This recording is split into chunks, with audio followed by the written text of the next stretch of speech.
loving it, enjoying it, on many levels, from playing a small room to an arena. If you don't truly love this, you're going to get burned out. Right. My favorite song on the album is Heart Worth Breaking with Cop Kid. Wow. You start off the album on this indie dance vibe. This is what I'm talking about, man. You get it? Yeah. When you're not in album mode and you're putting out singles, I think that's the Chicago Kaskade. When you go into this album mode, I think that's the San Francisco Kaskade. This is, wow. Yeah, is there some truth to that? 100% there's truth to that. And I've never thought about it like that. Thank you. That's freaking profound. It's Powertools, and we got Kaskade in the house who just dropped the new album, which is amazing. And the album is called Undo, correct? That's what I say. Okay. There's somebody out there, though, like an English professor that's pissed off right now, though. I don't know.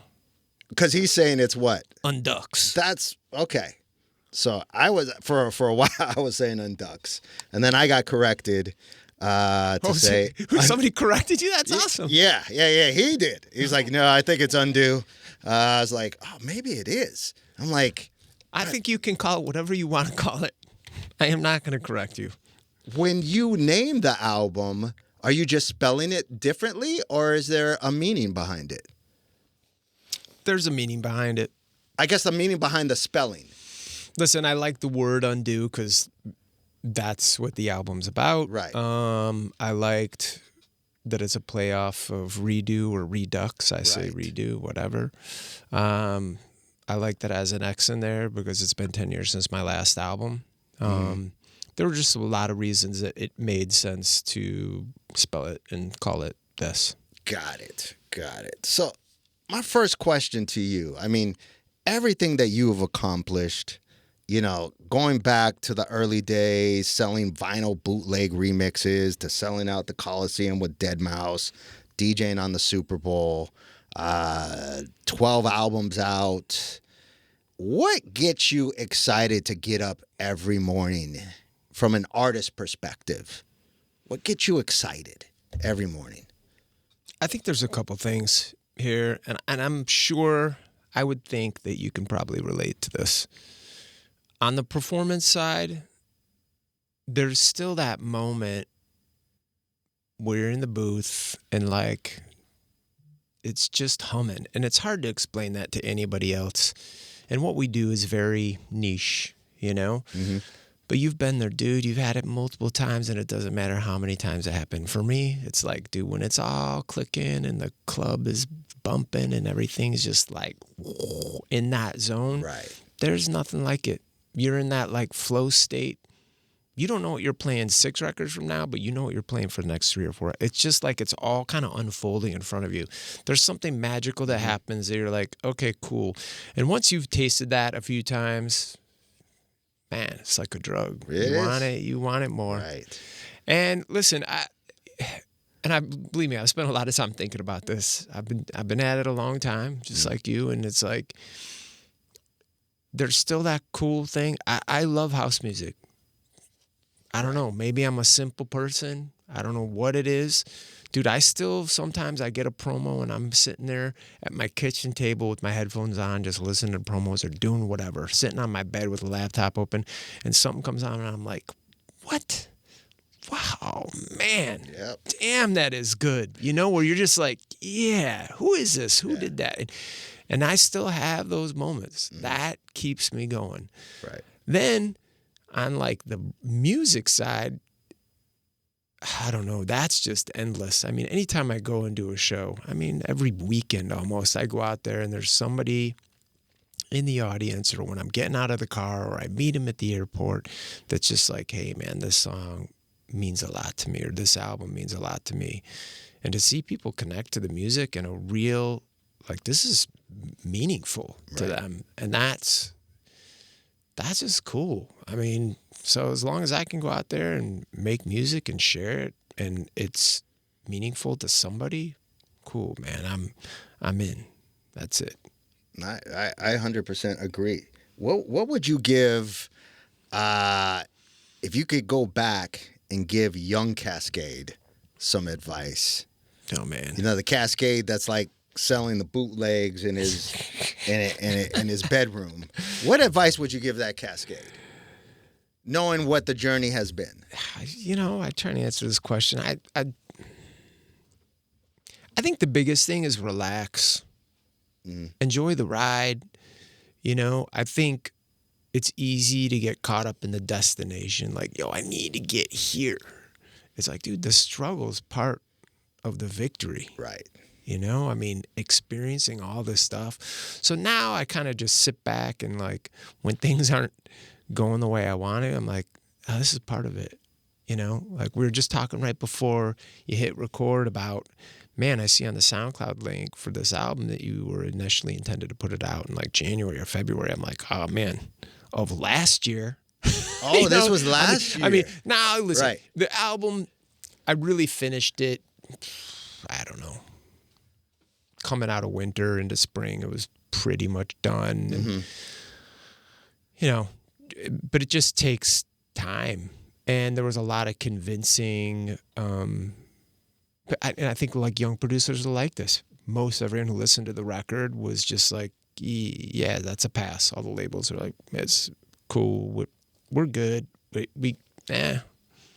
let us know when you're doing dance music again. A lot of that. And how does that, I mean, at this point in your career, to actually get some rejection like that? How do you handle that? That's the story of my career, right. Really. I mean, my music's never really totally fit in. Right. Really, you know what I'm saying? Like, right. Cool, I've had a few club crossover, like, yeah, this is working. But I always approached it from kind of more of a musical kind of song. That was my way to get in. Right. But that doesn't always translate to a dance floor. I mean, dude, and I know that. Right. Of course you do. The Diet Coke, Coke Diet. Right. Nobody's sitting down and like that. That's just a cool right. lick. Like, that's dope with a dope bass line. That's one of those ones you're like, all right, you know this is going to slam. Right. But cool, I'm not sitting down to write that really. You know, I'm like, okay, I want to write a song. I just approached it differently. So I think I've had a lot of rejection over the years. I mean, dude, I've told this story about, I remember playing Ultra, the song 4 a.m., which is like one of the defining songs of my career, arguably. You know, I've got a handful of those. But, you know, I'm like, hey, man, I think this could be a single. I think we just need the right remix. Like, granted, the original's chill and very kind of almost acoustic sounding. And I'm like, with the right remix, this will hit, dude. There's something magical in this song. Dude, I'm trying to convince the label, like, bro, you know, whatever. 2 years later or a year later, we get the Adam K and Soha mix, and you know, and that was kind of like twisted arm. But then when the mix came through, they're like, "Whoa, this is gonna be something." I'm like, "Yeah, this is a powerful song, man. I knew it."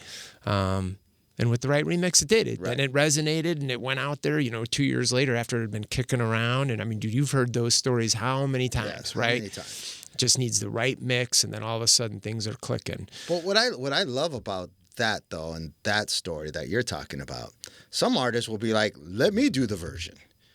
You were smart enough to realize somebody else needs to take this and make it.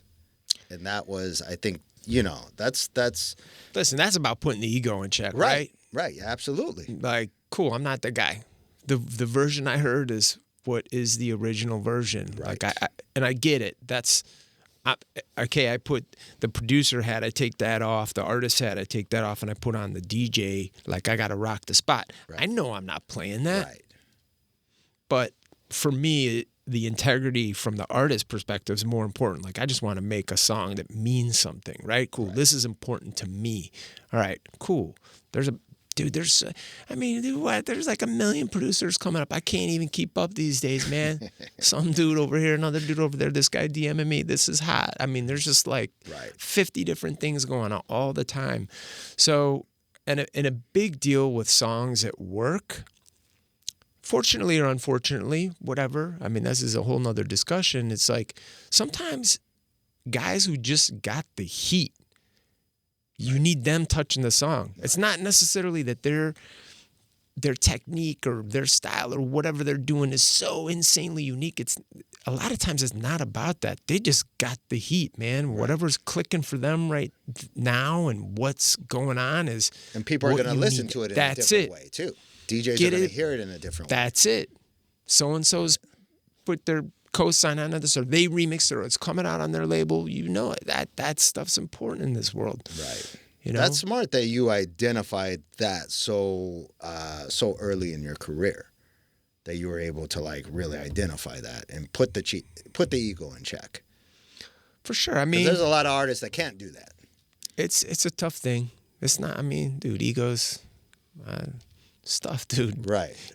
We've been around a long time. You've seen guys come and go, man. I mean, there's guys that are not even around that were hot, burning as hot as could be 10 years ago. Yeah. Like, oh, I can't even get this guy to respond to me anymore. You know what I'm saying? First he was pumping me, trying to send me his promos, and then he's like, man, comes and goes, whatever. Right. We're here for the long haul. We love it. I love house music. I'm here doing my thing. You know, speaking of the long haul, like, you know, you're in the 30-year club. I'm in the 30-year club. I mean, that's like Saturday Night Live club. Like, it's amazing though. But what can you attribute? A couple of things you can attribute to your longevity. Let's see, loving it, enjoying it. You know, on many levels, from playing a small room to an arena.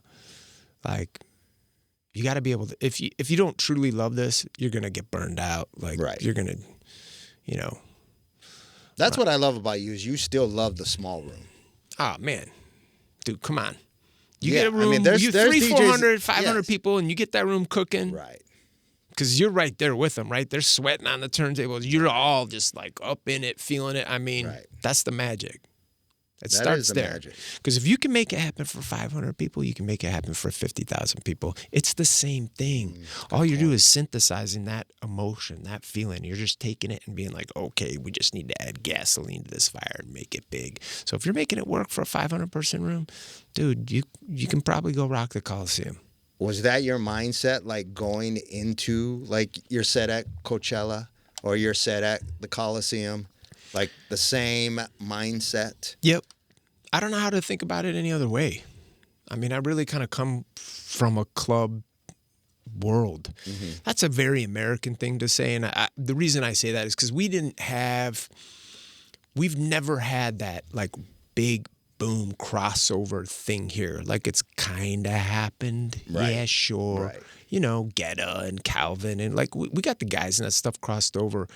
But I feel like in Europe, that whole scene just made its way over there. And we're still, in my mind, and listen, I'm a little delusional, I get it. Some kids watching, it's like, what? He doesn't even know anything about the underground. All right, brother, relax, relax. We're here. We've been here a long time. I mean, we're still kind of, in America, we're still doing our thing. I mean, this is cool. We're here at Sirius XM. Right. I mean, I'm still like amazed that we can do these kinds of things. I know you've been doing this for I don't know how many years? 30-year club. There it is. But how many years in radio? Oh, Powertools, we're at like 33 or 34. See, this is freaking bananas, dude. But whatever, even 20 years ago, how hard were you convincing people, like, give me a slot? There's some people who are interested in this sound, this kind of music. Like, so you were always pitching and selling. So I'm saying it's been just a different battle here in the I don't even know why I started that conversation. No, sorry, but you know. No. We're just talking about, you know, the mentality of the small clubs. And I have this theory of, you know, getting into your album is that when you're not in album mode and you're putting out singles, I think that's the Chicago Kaskade, the LA Kaskade. But when you go into this album mode, I think that's the San Francisco Kaskade. This is, wow. Yeah, I mean, is there some truth to that? 100% there's truth to that. And I've never thought about it like that. Thank you. That's freaking profound. Listen, when you're, it makes sense. And you know, as a producer, it's like, when you're like, okay, cool, I need to put a cut together that's going to like, that I can play at 12:30 at night or 1 o'clock in the morning. It's just a different mentality, right? Or when Sid comes into the studio or he's sending me files, like, what do you think of this? Yeah, dude, this is dope. Let me finish it. I think the breakdown needs to go like this. I mean, that's just like, cool, man. I need a tool that's going to like bang. It's just, you're in a different headspace. When you sit down to write an album, or when I do, the way I approach it, instead of like, I need a bunch of bangers, it's more like, okay, cool. What do I want to write about? What's going on in my life right now? Right. What am I dealing with? Right. And I've been putting that off for a while just because the way people consume music is so different these days. The streaming game just like changed everything, man. We're in a TikTok generation. 14 seconds. Now we're post-streaming into just straight TikTok. Like, like just like hardlining a little teeny bit. Like that's all they want. What's the 14 seconds that describes the whole song? Yeah, and to me, when it kind of streaming really took over, I think it was difficult for me because, cool, I can go to that Chicago, LA, like, yo, I need some bangers. That's never been my real strong suit. Right. More like, how can I approach this melodically and tell a story? I think that's what I've been able to add. You know, when I'm long gone, people look back, oh yeah, Kaskade, he added this, you know, this is cool. Right. This is a song. This is here. That's cool. I take a lot of pride in that. And also the way I approach albums, I get together with a bunch of friends. I invite them into the studio, which I still got to get you over to the studio, dude. You know, it's a cool place in Santa Monica. All my boys come over and hang out, and we're just like tossing ideas around, sitting around with songwriters. A lot of these guys are incredible musicians. You know, they sit with a guitar and they just let me write. Instead of sitting at the piano, they're like, all right, hey, what do you think of this idea? And we'll just start batting ideas around. And before I know it, we've flushed out 20 or 30 ideas, and then it's kind of just like whittling stuff down and like, okay, what do I think is going to work? Where's my head at? And okay, cool, let's really focus on these. So it's just a different approach. Right. Instead of like, here, let me open up an Ableton session and like, I got this really cool sample that I want to speed up, you know, and like over compress and like, you know. Right. So when I listen to this album and I hear the emotion in the album, and it feels like this is a very personal album. Are you involved in writing the lyrics for this album? Or is it more like, hey, this is a vibe, I'm taking vibes and creating? Like, how much of the album is like a personal story? 99%. Right.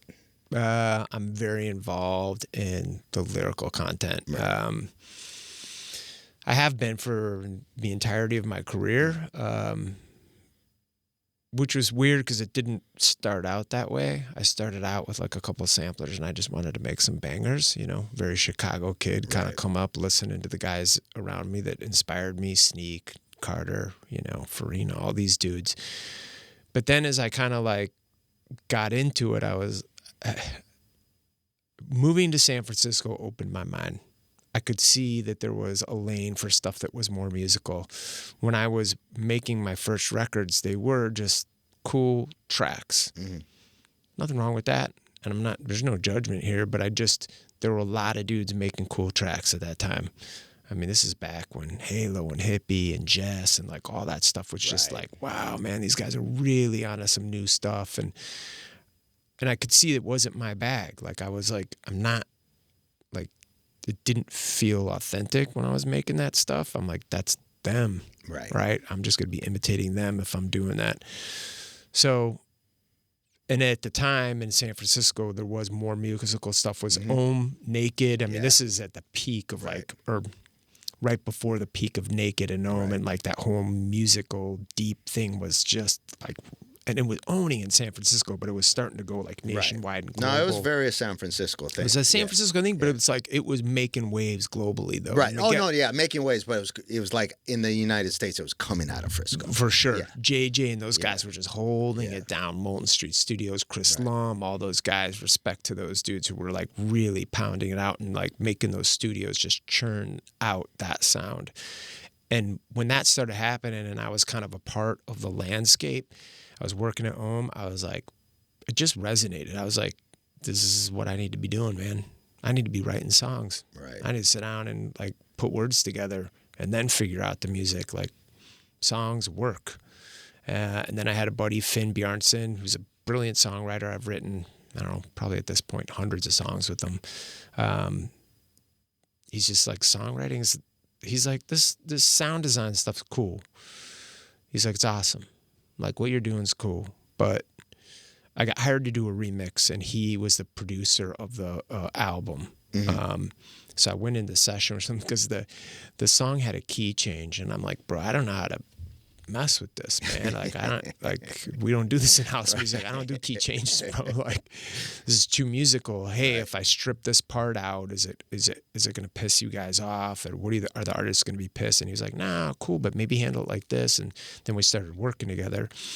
But all that's to get to this point where he, we're hanging out in the studio, and he's like, sound design is great, but dude, you write something that means something to people, and that's forever, dude.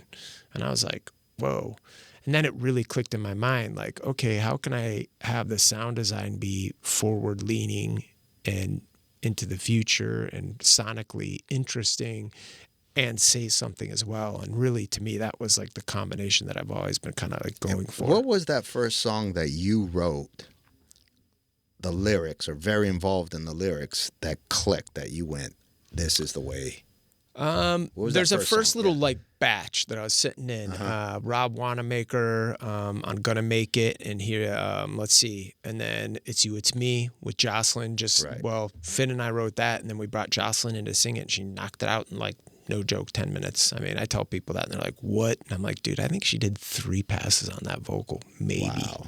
I mean, it was like one of these things, she came in, she sang it, and like, we went and got a hamburger. It was like, that was it, And It's You, It's Me, when it really started clicking, was that like, okay, this is how I move forward with my career? It was, the single before It's You, It's Me was What I Say. So it went What I Say and Gonna Make It. And Rob Wanamaker, Canadian singer-songwriter guy, really talented dude, loves hockey, like most Canadians. I think it was with What I Say where I was like, because I had this kind of idea, and he was in the band that I had remixed. Right. So they saw what I did with the remix, and then they're like, whoa, dude, you're on this thing. This is cool. I mean, this was when house music was still like, very New York, yes, LA, cool, San Francisco. Right. I mean, it was still just like little niche thing. So they're hearing it, and they're like, damn, man, this is actually really cool. And I'm like, I'm telling you guys, this is where it's at. Right. This is the future. But sitting and writing with him, that's when I was like, okay, there's something here. And then just getting those couple records out and then seeing that initial response. That was it. Right. That fueled me up, that like inspired me to keep going. Like, oh, I'm onto something. Not that these records were huge smashes. They weren't. But I could see people like them, and I was like, oh, this is a thing.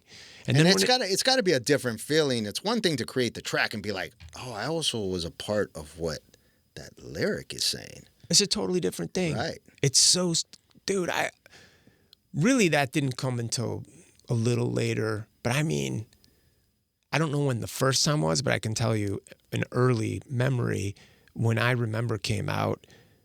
I'm at Winter Music Conference, and some girl, classic Miami, she's some beautiful girl's dancing around in a bikini and whatever. And I'm like, and she keeps like pointing at me, and I'm like, I'm looking over like, why is this girl trying to get my attention?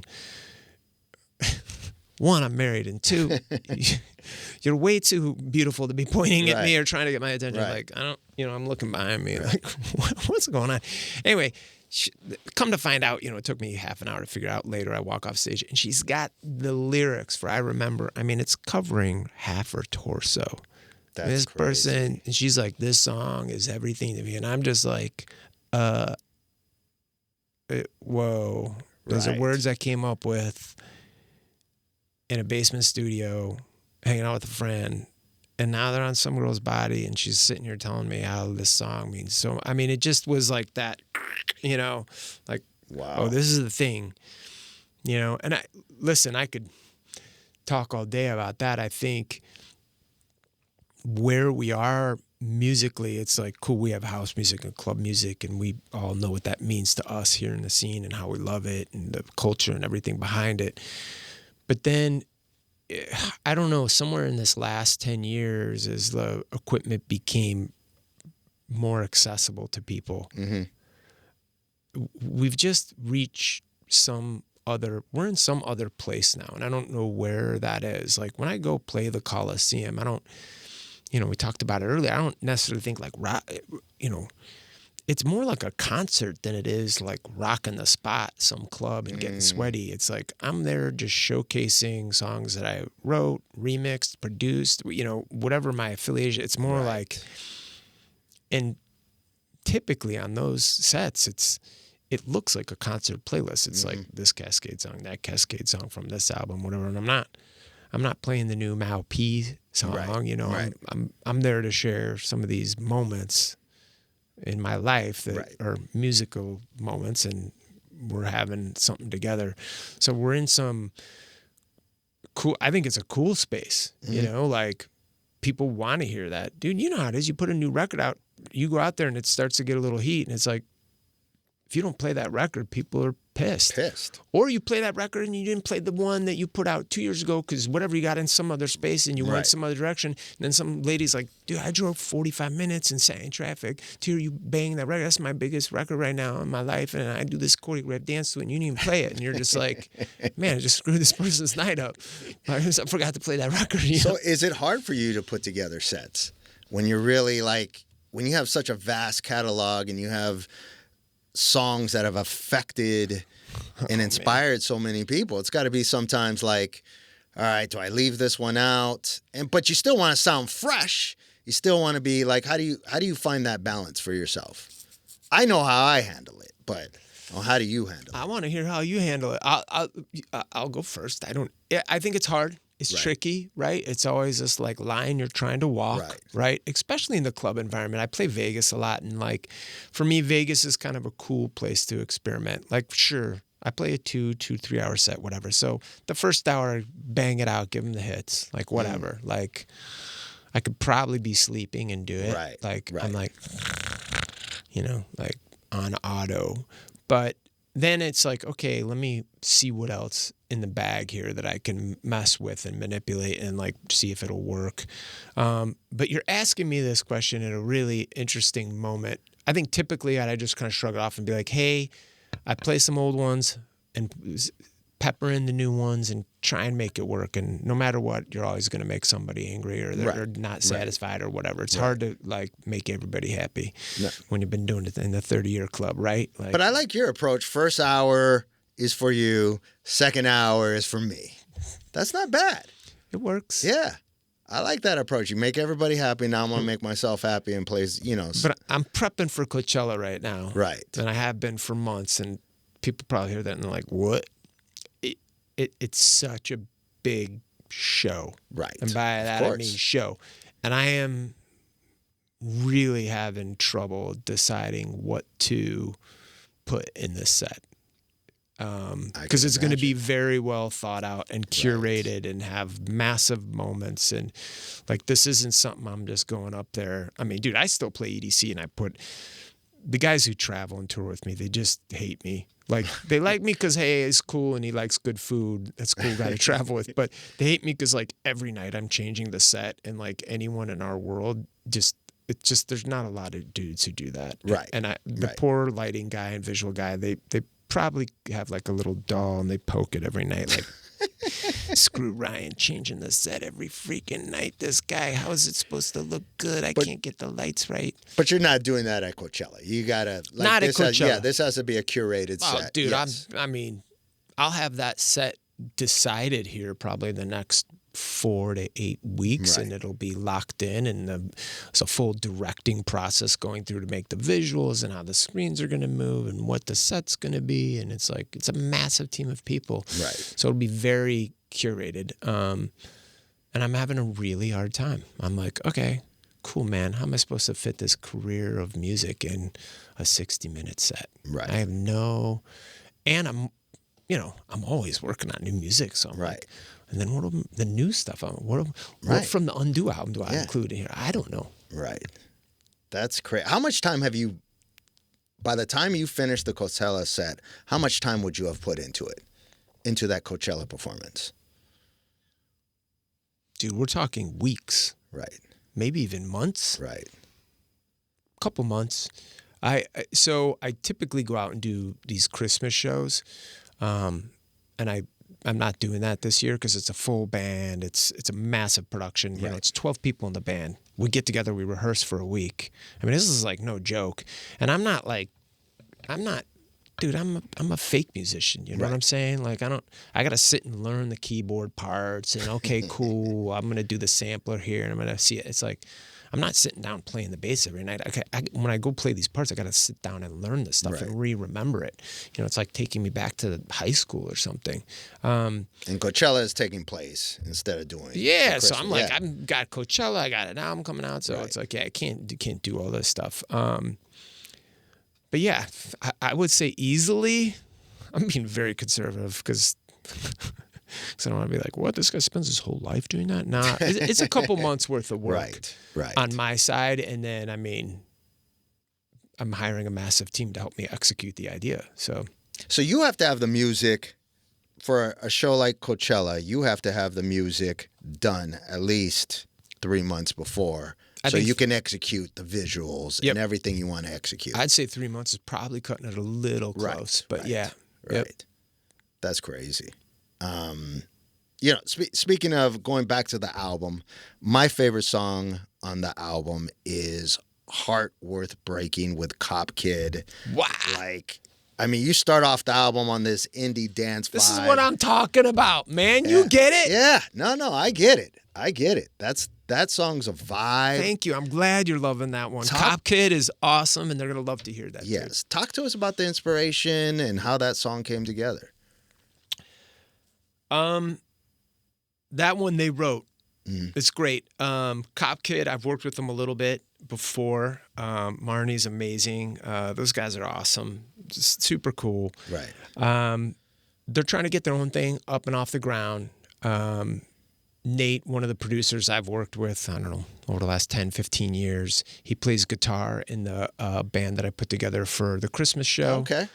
Really talented producer in his own right. Does house music. He's part of Mr. Tape, one half of Mr. Tape. Mm-hmm. But he produces a lot of indie bands. That's kind of his gig, his main gig, his day job. But he came to me and he's like, dude, these guys are starting this new album. I'm helping them produce it. I've been recording with them. He's like, there's this one song I really think you're going to like, dude. We don't have it in the can. We're still like... You know, we don't know how to produce it. We don't know which direction it's supposed to go. We don't know where to take this. Right. And I listen to it and I'm like, this is a smash. Send me the stems. I love it. I'm like, all right, move over. I was actually in his studio. He's playing this. I'm like, move over. Let me just like start importing some drums, you know, like let's mess around with this thing. And we're off to the races. Then we sent it over to them and they're like, "Wow, this is awesome. We love it." You know, and I'm like, okay, I think we're on to something. But that indie dance sound, man, I don't know. It's hard I want so badly that sound to work because I love it. Yeah. You know, you put it first. I know you love it. You're like, this is how I'm starting off. I'm like, everybody's going to hear this one. I'm like, I'm starting the record this way. All the labels are like, are you sure you want to put this record for some? Like, oh, I'm sure. Right. This is how the record's starting, man. But yeah, the indie dance thing is, I don't know, it's tough for people. For me, I think a lot of people just want the floaty female vocal, right? You know, like, and you do that on the album. You do that. Sure. You never disappoint with that. I mean, one of the songs, Dancer, I mean, that's a vibe. I feel like there was some 90s Euro house inspiration in there. Talk to us about that song. Dancer. Well, basically, there's... The story of this album is like I kept finishing it and was done, and then I'd go play it for some people, and everyone's like, "Oh, so when are you going back to making dance music?" In that period of time, Dancer got sent to me, rough demo status, and I was like, "This is cool. I love it." And I feel like I had to go through this process of making the record. Because the last couple years I sat down to make an album, I know this is the long version. You can chop it up and make fine. this as short as you want, man. And I was going through a lot. I've been going through a lot personally, so a lot of changes in my life. And look, I'd sit down and I want to make an album, and there would all be all these sad boy songs, and I'm like, okay, cool, I can't put this out. Like, this will be on my hard drive. Right. Then the next summer I went back, more of that. Right. This was the third effort of me trying to do it, and kind of at one point I'm like, F it, man. Like, this is why am I running from this? Right. Wow. And like, I don't make music to put under my pillow and just send to my mom and my brother or something, you know, like I make it to share. Cool. If one person likes it, it's great. It's a victory for me. All right. So in that process, I was like, stop running from this and just make it and have it be what it is. Stop trying to make it be something else. Mm-hmm. I don't need it to be a club banger. Just have it be this thing, like whatever. Right. And once I kind of like let that go and just like work through it, that's how we got Undo. Then I was just like, all right. Now in that process, I start taking it to people and everyone's like, yeah, dude, we're a dance label. We can't do anything with this. And I'm like, really, man? Even with a couple of remixes? Like, you guys can't see this vision? There's some, dude, there's some strong songs on here. And there's some beautiful performances. Like, really? You guys can't see anything on here? Right. Like, I was a little, not disappointed, but I was just kind of like, wow, man. It doesn't matter where you are, dude. Like, and I mean, it's the same thing. Dude, I was like, 10 years ago, I was kicking out all these crazy remixes, getting Grammy nominations. And guys would send me something to remix, and I'd send it to them, and they'd decline it. And I'm like, hold up. You just paid me $20,000 to remix this thing, and now you're going to shelf it because it doesn't sound like what you think? I'm like, bro, I'm in a club 3 nights a week. I'm telling you, this works. Right. But it's like, you know how it is when you're talking to a guy with the tie on and you're trying to tell him what dance music is and what's happening, whatever. It's like, it's just futile conversation. Right. So at this point, I'm just like, cool, I work through this thing and I'm talking to these labels. I'm like, if they don't get it, no biggie, I'll put it out. No love lost. Like, it's all good. I'm not trying to change the world with this one record or anything like that. In that time, Undo gets sent to, or Dancer gets sent to me. And I'm like, damn, this is hot. And like, I'm in a different place. Working through all of this just got me to like all of a sudden the sun's shining. And I'm like, yeah, man, I'm feeling it. Okay. I do want to sit down at the 909 and program some stuff. Like, okay, cool.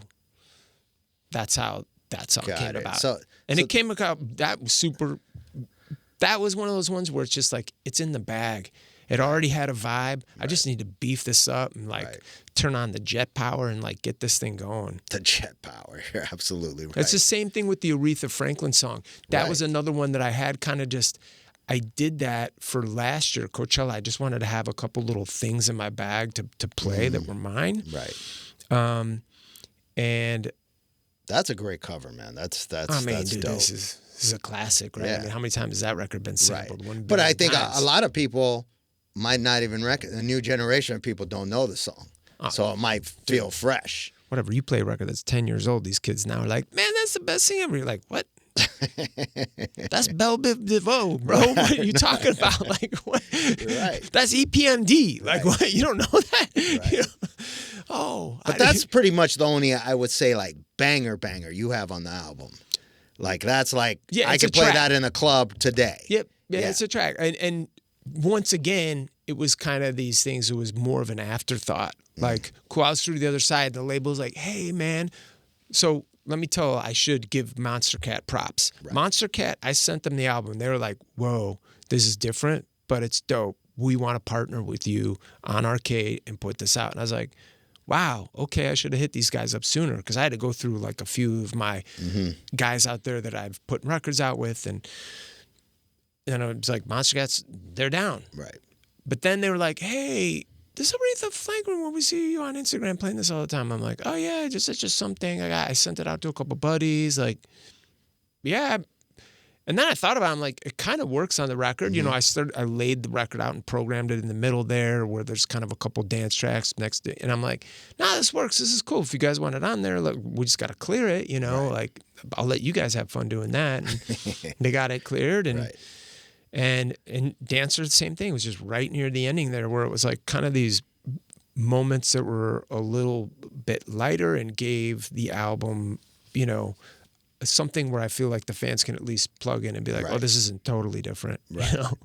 And what I really love about the album is when you listen to it from beginning to end, and you get to that section with Chain, but then the last 4 songs are really deep, really powerful. And now hearing you speak about it, I'm sure that was part of the original set. You know, the song Like That, Unspoken, Deeper, Can I Surrender? Yeah. Like you end off like, this is like, I mean, some deep stuff.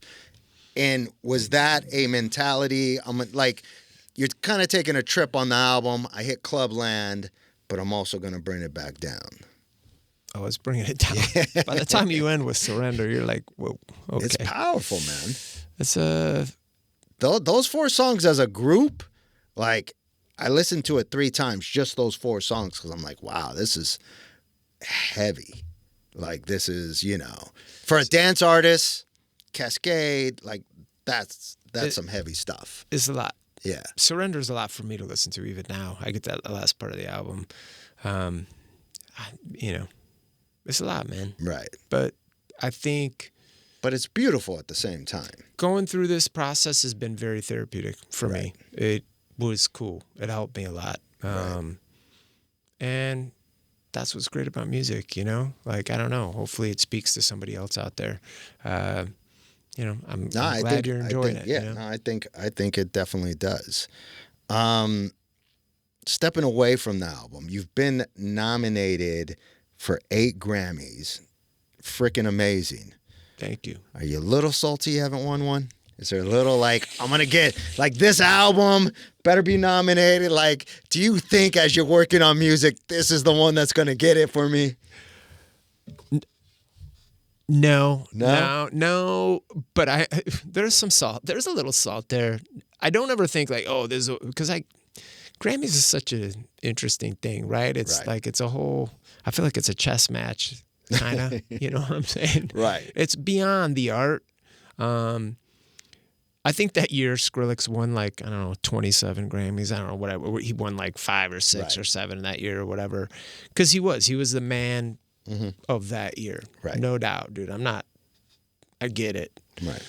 But it was also a huge year for me. He just had kind of eclipsed that. So that was the Fire and Ice year. And I felt like that album had a real kind of chance there. I was like, wow, this is, for me, it was a big record. And I don't know, but you know, I get why Skrillex won it. Right. Like, dude, the dude flipped the sound completely on its head. Like, that's a generational thing. Like, cool, give this man some trophies. I got it, you know? I always feel like that's kind of well, even now, dude, this year, dance music is tough, dude. We're the redheaded stepchild. We're the bastard kid in the room. Like, nobody, like, you guys just make stuff on drum machines and laptops, you know? Like, they don't, it's hard for them to give us our flowers. Like, they and I know hip hop went through it for a long time, you know, and we've been kind of on the outside for a while now. I mean, we've had a category for 15, 20. We didn't have a category for a long time, dude. I was part of that whole thing in San Francisco. We're out there like, we need our own category, you know, like. It was just remix for a while. Yeah. Yeah. And it was tough for us to get the remix thing for a bit, you know, and then they're like, all right, let's do some more. You know, billions of dollars later that we're generating. I mean, every nightclub from here to Kansas is full all around the world. You know, it's like there's something going on here, you know, and the music's gotten more sophisticated over the years. Yeah. But whatever. This is, you know, I'll just keep doing my thing. People want to recognize it. Awesome. You know. Right. I can pay the rent. That I'm like, yeah, at the end of the day. I was just wondering, like, 8 times, like, after I've only been nominated once, 8 times, how, like, that's like. Yeah, now it's kind of funny. Like, right, now it's kind of funny. I got nominated again. Dude, funny story.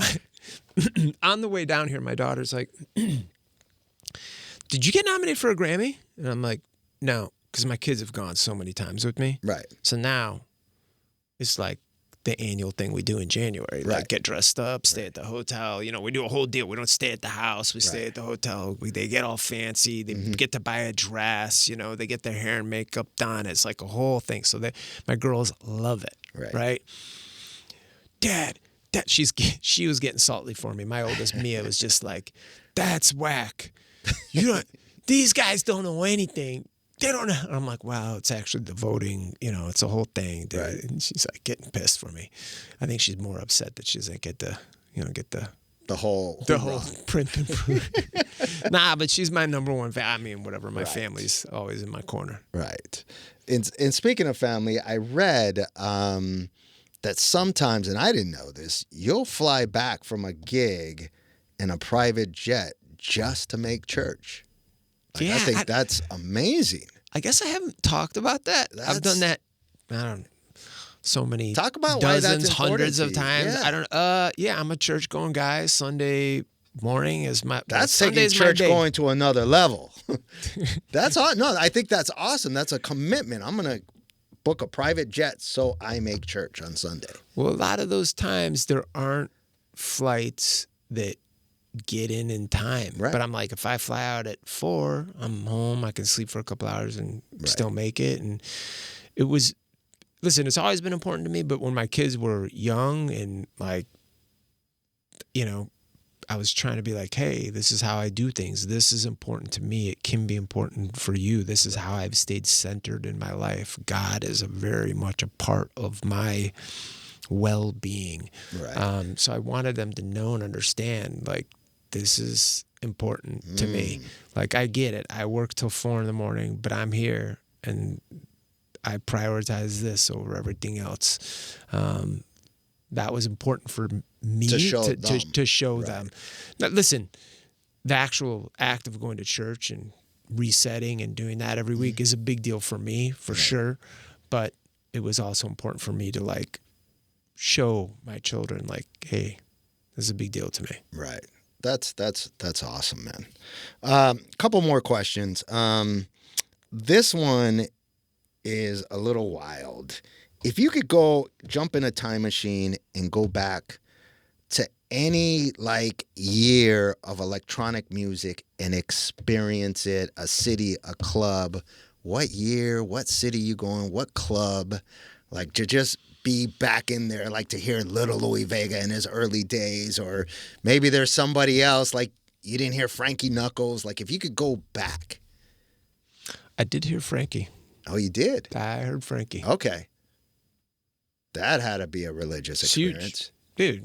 Dude, I'm sitting in this chair because of those experiences. Right. There was a moment there, I started clubbing in 85. People are like, what the? 85 what? 2085? Yeah, 1985. That was my freshman year of high school. That's kind of when people started going out, right? Especially back then, juice clubs were a thing. Juice bars were, I don't know, in the 80s, it was like a deal. I think even in the 90s, that was still kind of a happening thing. Where would I go back? Who would I... for me, it's not about one particular artist or it's more the moment for me that I'd go back to is really me kind of discovering all this. I'd go back to that because you can never do the first time again or the second time or the third time, right? And it's those first nights of me going out and experiencing Medusa's was the teen club I was going to. It was a juice bar. They had an all ages event that I think it ended at 12 or 1, I forget, and then they cleared it out and then they did an after hours thing. And Frankie did, which I have the flyer laying around somewhere in a box in my mom's house in the basement. But I took photos of a bunch of the stuff. I posted it years ago when Instagram was new. I'm like, check this out. He had a Friday night residency at that club.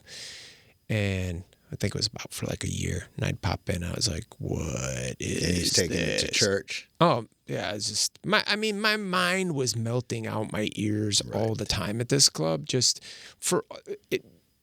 It was because of all of it, though. Right. The music was a huge factor for me. But it was also all of it, just the scene, the openness. the fashion, what people were doing, how they were dressed, how they were moving and dancing. Yeah. I mean, I just, all of it, man. I mean, just everyone was open and everything was game. And I liked that. And I felt comfortable in that environment. I felt very outside of my box in high school. I was like, yeah, I'm not a part of this. These people don't make sense to me. I don't know what's going on. But then when I went there, I was like, these are my people. Right. This is it. This is where I'm at, man. What's up?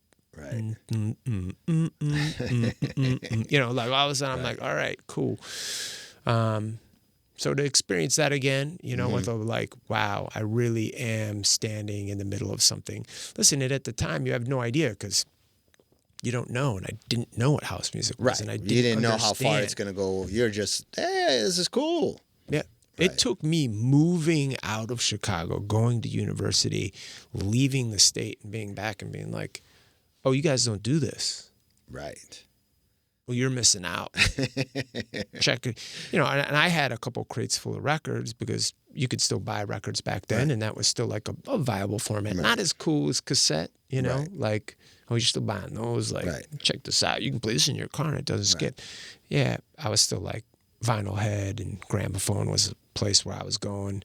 So I had a couple crates full of records, and I'm at, you know, in my dorm room playing this stuff, and it's like a bunch of kids from like Arizona, like, what is this? You know, this is house music. You guys don't know what this is? You know, like I didn't understand, you know, when you're living in your own little world, whatever. It's like my kids now, they leave LA. They're like, wait, the sun doesn't shine every day on everyone. It's not 75 and beautiful every day. And I'm like, no, it's not. The world is a harsh place. Right. Like, you know, but they don't know because they grew up here. They're just like thinking this, they wake up and the sun's shining every day. You know, in Chicago, the sun. Right. Yeah, Chicago, right. Yeah, Chicago, January, February, there's no sunshine. You know? Right. And opposite, when people come from other cities, they're like, this is crazy. It's December and I'm wearing shorts. Yeah. You know. Yeah. So it was a little bit of that when I left Chicago and realizing how special a moment those mid to late 80s were. It was really kind of, that's when house music, I feel, was like really kind of gaining momentum. And in Chicago for sure, but in other places, really, now that I know more of the history, it's like, oh yeah, New York was starting to click. Oh yeah. Miami a little bit. You know, Frankie was going to New York and taking it to New York. But then London was like, that's when they started to bite, right? Those early records, like, I didn't know. Right. You know, I'm just like part of this little clique of dudes in high school that are going out and hanging out and listening to this stuff. So to try and experience that again, you know, and to be honest, look, man, I got really, really lucky when I showed up to San Francisco in 1999, 2000, right around there. And yeah, it was 99. And I could see that this wave of San Francisco thing was happening. And for me, I was like, oh, this is going to pop off. Right. Like this is a second wave going on. Like that wave that already happened in Chicago is coming here.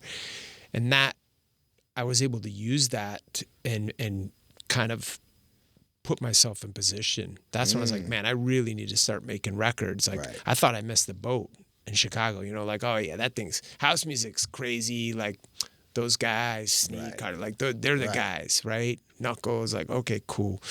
You know, now I'm just like, oh no, there's more people getting into this, you know? And even now, dude, we got a whole new wave going on now. Oh, it's crazy right now. Summit, like these dudes, they're bringing in people. Right. I mean, dude, I remember the first time I went to see Summit, he's playing like his remix or an early version of his remix. I remember everyone's like pulling out their hair. I've never heard this before. What is this? And I'm just like, where am I? What the? I mean, and this is in LA. Yeah. This is like my stomping grounds. These are places I thought I knew, and I'm like, oh wow, this is awesome. A massive influx of people are just discovering this stuff, and like, it's so cool to see again, man. Like, there's the whole resurgence of seeing like Gen Z say house music is their shit is really dope to me. It's so cool, man. Yeah. Every time it comes around, I'm just like, smile a little bit, like, more kids coming in, man. This is sweet, dude. Right, you know, right. So let me ask you, who is on Kaskade's Mount Rushmore? Who is on your Mount Rushmore that you, maybe artists that have influenced you or just artists that you love? Electronic artist. I mean, I think there's a few out there. There's kind of like different categories in my mind. Like, look, to me, like all that early 80s new wave stuff is a big deal. Right. Like I'm a huge Morrissey, Cure, all that wave of stuff that I love because it was cool, because it was different and not a lot of people were picking up on it, and it was songs, and I dug that. I liked that. And then you have the early like electronic pioneers like Art of Noise and Kraftwerk and like all like, dude, those early Kraftwerk records, I remember listening to stuff, and at that time I was 4 years old, but they were playing it in Chicago in the mix, and I'm just like, what's happening? But even, dude, and I've told Bill this story 1,000 times, like every time I see him, he's like, yeah, dude, I know, I got it. I mean, dude, I was seeing him when I was a kid, and he was just coming up, Julian Jumpin' Prez and him, and they were doing that whole thing. I was there. I remember when they switched to B96, that was a pop station, and they were going over to that. I was like, what? So those pioneers of like really kind of like real DJ culture to me was insanely influential, and I can't give them enough props and respect because I was like right there watching it. I saw the influence. I saw the people around me being influenced. And then I go to like, the French Kiss and Lil Louis and like Frankie, obviously, and the whole like the WBMX guys. But to me, that was still like very far off. That was like, whoa, in my mind, they were like big, famous guys, like in the city doing their thing. Like that's... Yeah, and the radio was prestigious. Oh, yeah. That was as big as you can get at that time. That's what I'm saying. They were... That's different. Yeah. Then I come along and then it was like Derek, Sneak, Mark, Heather, like all that crew, like all that next kind of gen of Chicago kids, right? That I was just like, wow, to me, those were the guys that really brought it to the people, because that was my generation. That's who we were going. I mean, dude, I would go home because I left. I left in 1989. I graduated high school. I left. I never went back to Chicago. I mean, I went back every Thanksgiving and Christmas. But, dude, every Thanksgiving I went back, Sneak would have this home cooking, he called it. And it would be like Green Velvet. I mean, dude, he had all the guys. Right.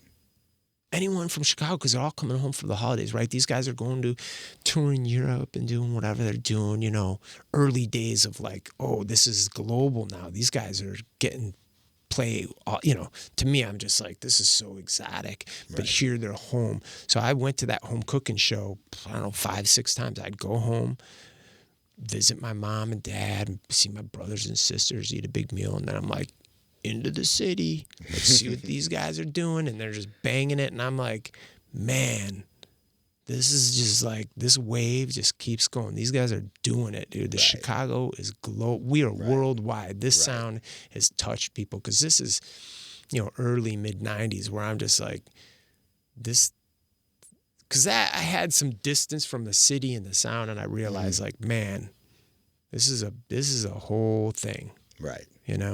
And really, to me, of course I'm going to say this, but because I'm from Chicago, it's like, it changed everything. Those guys changed everything. Right. I mean, that was, okay, cool, you had disco and all that, of course. Yeah, sure, Kraftwerk, okay, cool. I get it, the Euro, so I got it. I know, because you see those posts on Facebook or Instagram, and a lot of Euros, no, over Europe. I'm like, come on, man. And I love it because Heather will be on there like schooling somebody. Be like, hell yeah, I get on and reply to her like, yeah, tell them how it is. But it's like they just really brought it to that next generation kids, man. And I was part of that. I was part of going out and dancing to them. Yeah. That's dope. So I don't know, dude. That's a tough question for me. That's a really long answer. Sorry, I can talk forever, man. That's great. It's a good thing I didn't drink any soda before I came here. So what does Kaskade have cooking for next year? Obviously, Coachella. You just dropped the album. Is there going to be a tour after that? I mean, what's going on? I mean, that's already, you know, enough. But is there anything else you want to talk about that's happening next year? Listen, I think this Coachella show, that's it. That's my 2026. Getting that out, having people enjoy the Undo record for what it is. But I can already tell just making the album was just, I had so much fun. And I'm like, why did I stop doing this, man? I'm an idiot. Right. Why did I take a break? Because it used to be like I was putting an album out every 18 months, every 2 years. I just was like, that was kind of when I was in my sweet spot. Like I felt like I was my best. And I'm like, all right, I'm already like, cool, when can I put another album out? You know, like where can we make room for that? I've been telling my team, like, man, I'm feeling it. Like, what if I come up with a couple heaters that are just for the Coachella thing? Where can we put those out? Or, you know, like, and everyone's like, settle down. We just got Undo out, you know? And I'm like, but they can tell I'm feeling it. And I think 26 for me is time in the studio, really make an impact with Coachella, and then kind of sitting back and seeing where that takes me. I mean, I've got a few key plays with Dead Mouse that I've got lined up in 26. The K5 thing's still kind of like, it's out there, and when we get moments to get together, we do. Man, and whatever, man, writing new stuff. That's dope. Well, thank you for coming on. The album is, I mean, I think when you look back at your history of your body of work, like this is the album that's like for people who are really like, oof, like that's okay. And I think that's a great thing when you look back. Thank you, man. Really I appreciate that. I hope people hear it that way. It means a lot to me that you say that, dude. Thank you. Well, thank you for being on Powertools, man. It's awesome. All right. Yeah, good to be back. Powertools.